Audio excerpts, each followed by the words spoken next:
Bu sorular uzun değil, yanlış okunuyor.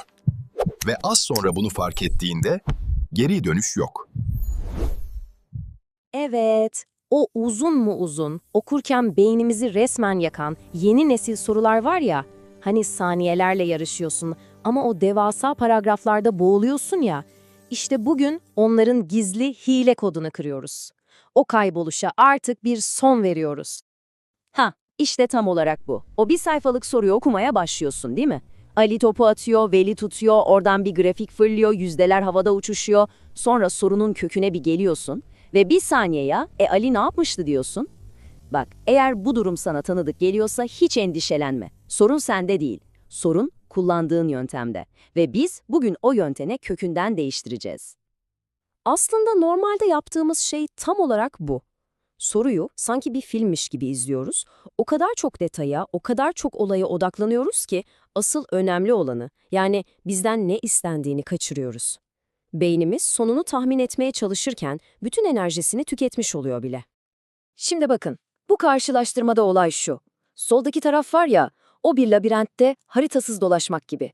Her adımda daha çok paniğe kapılıyorsun, zaman akıp gidiyor ve çıkışı bir türlü bulamıyorsun. Sağdaki tarafsa elinde çıkış yolunu gösteren bir haritayla o labirente girmek demek. Nereye gideceğini biliyorsun, adımların net, kendinden eminsin ve en önemlisi çok daha hızlısın. Düşünsene bir, soruyu okumaya başlamadan önce senden tam olarak ne istendiğini bilseydin ne olurdu? Bütün o kafa karıştırıcı hikaye bir anda çözülmesi gereken somut bir bulmacaya dönüşürdü. İşte size vereceğim sır tam olarak bu. O labirentin hile kodunu aktif etme zamanı geldi. İşte en büyük sır bu. Filmin sonunu en başta öğrenmek. Sorunun senden ne istediğini en başta anladığın an var ya, o uzun paragrafı okurken beynin artık bir dedektif gibi çalışmaya başlıyor.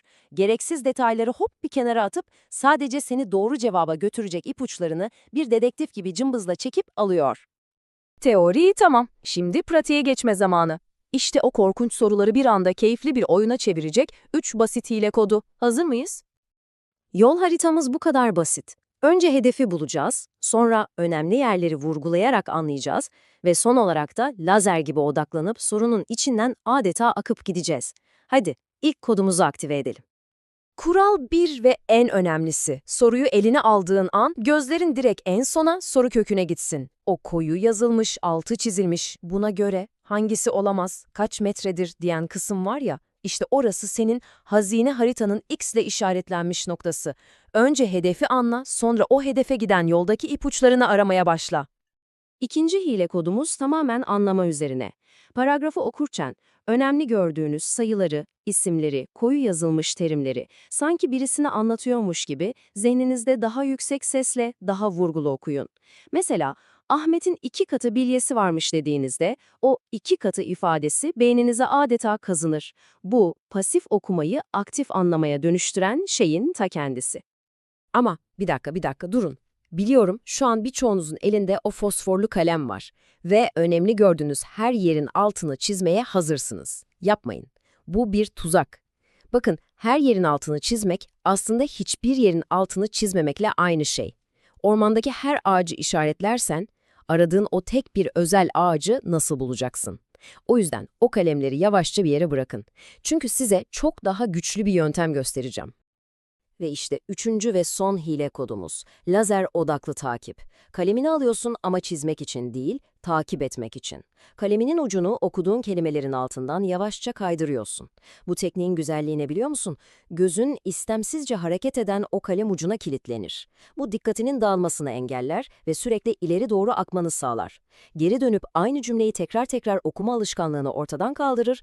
Bu sana sadece hız değil, aynı zamanda sarsılmaz bir odaklanma kazandıran gizli silahın olacak. Yani asıl mesele şu, bu yeni nesil sorular korkulacak canavarlar falan değil. Onlar içinde ipuçları saklı olan birer hikaye, birer bulmaca. Senin işin o hikayenin edebi değerini ölçmek değil, bir dedektif gibi davranıp seni çözüme götürecek o birkaç kritik bilgiyi bulup çıkarmak. Şunu unutma, bu sorular karşısındaki en büyük düşmanın sorunun uzunluğu değil, senin korkun. Artık elinde 3 tane çok güçlü silah var. Hedefi buluyorsun, vurguluyorsun ve lazer gibi takip ediyorsun. Panik yok, kaybolmak yok, Direksiyon artık tamamen senin elinde. Hadi bakalım, şimdi sıra sende. Burayı durdur ve hemen önüne ilk çıkan o korkunç yeni nesil soruyu al. Ama bu sefer tekniği uygula. Önce son cümleyi oku, sonra kalemle takip ederek ilerle, sonuç nasıl değişti, ne kadar hızlandın? Hemen aşağıya yorum olarak yaz, kaç saniye kazandığını birlikte görelim.